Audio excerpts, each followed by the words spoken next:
નમસ્કાર. ચાલો આજે વાત કરીએ આપણી આંખો વિશે. આપણી આસપાસની રંગબેરંગી દુનિયાને જોવાની જે ક્ષમતા છે એ ખરેખર એક અદ્ભુત ભેટ છે નહીં? પણ ક્યારેક આ જોવામાં થોડી ગડબડ થઈ જાય છે. તો આજે આપણે આંખની કેટલીક સામાન્ય ખામીઓ અને એના ખૂબ જ સરળ નિવારણોને સમજવાના છીએ.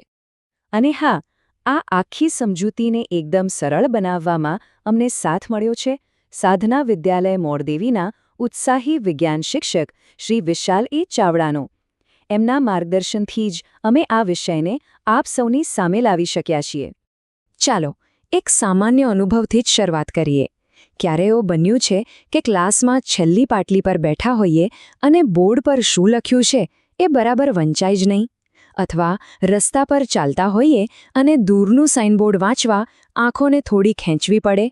જો જવાબ હા હોય તો બિલકુલ ચિંતા ના કરતા, કારણ કે આવું ઘણા લોકો સાથે થતું હોય છે. આ દૃષ્ટિની કોઈ સામાન્ય સમસ્યાનો સંકેત હોઈ શકે છે. તો ચાલો આ સમસ્યા પાછળનું રહસ્ય જાણીએ. પણ કોઈ પણ ખામીને સમજવી હોય ને તો પહેલાં એ જાણવું પડે કે બધું બરાબર હોય ત્યારે કામ કેવી રીતે થાય છે, ખરું ને? તો ચાલો સૌથી પહેલાં આપણી દૃષ્ટિ પાછળના વિજ્ઞાનને જ સમજીએ. વિચારો કે આપણી આંખ એક સુપર સ્માર્ટ કેમેરા જેવી છે.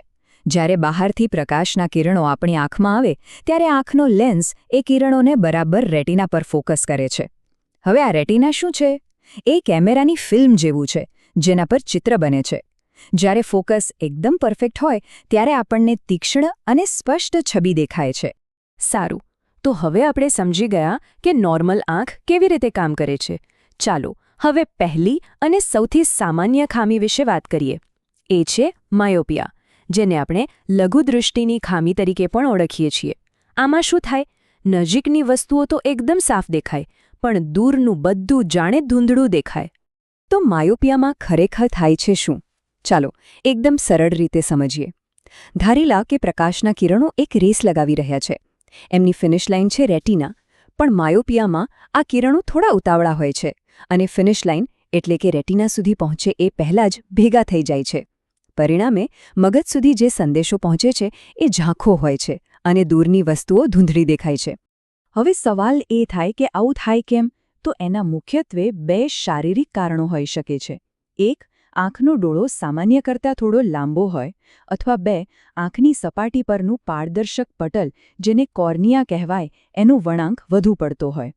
આ સિવાય ક્યારેક વારસાગત કારણો કે પછી લાંબા સમય સુધી વાંચવું કે સ્ક્રીન સામે બેસી રહેવું એ પણ જવાબદાર હોઈ શકે છે. તો પછી આનો ઈલાજ શું? બહુ સિમ્પલ છે.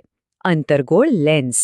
આ લેન્સ વચ્ચેથી પાતળો અને કિનારીઓ પર જાડો હોય છે. એ શું કરે ખબર છે?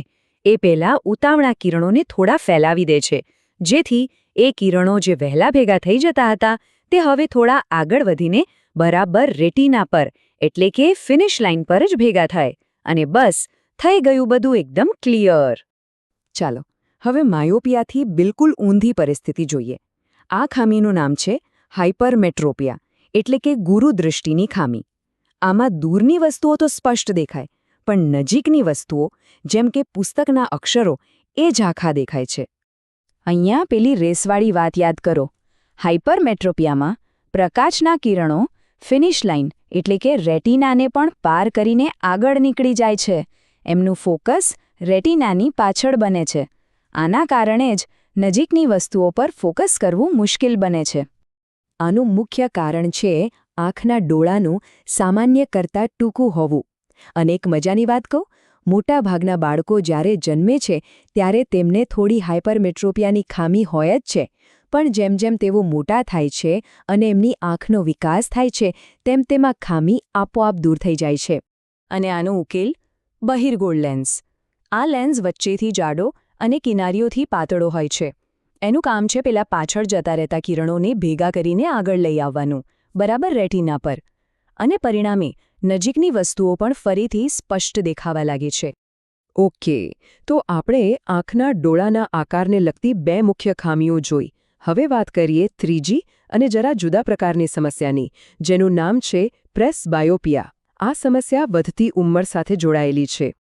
આપણે ઘણીવાર જોયું હશે કે આપણા ઘરમાં વડીલો છાપું કે મોબાઈલ થોડો દૂર રાખીને વાંચતા હોય છે. બસ આ જ છે પ્રેસબાયોપિયા.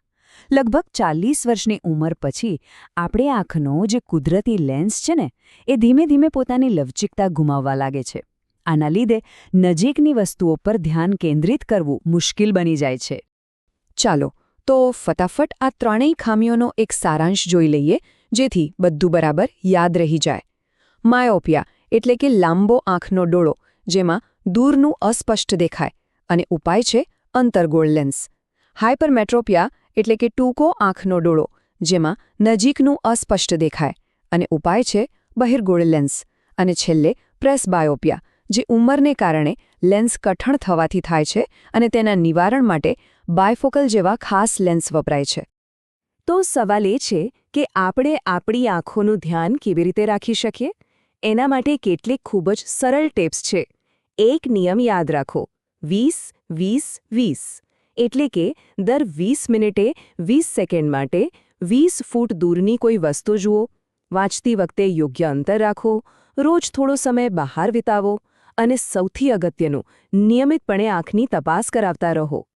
યાદ રાખજો, સ્પષ્ટ દ્રષ્ટિ ખરેખર એક અમૂલ્ય ભેટ છે. આપણે આસપાસની સુંદર દુનિયાને એનાથી જ માણી શકીએ છીએ, શીખી શકીએ છીએ અને અનુભવી શકીએ છીએ. એટલે એની કાળજી લેવી એ આપણી જવાબદારી છે, બરાબર ને? જો તમને આ માહિતી ઉપયોગી લાગી હોય તો અમારી આ ચેનલને લાઇક, શેર અને સબસ્ક્રાઇબ કરવાનું ભૂલતા નહીં.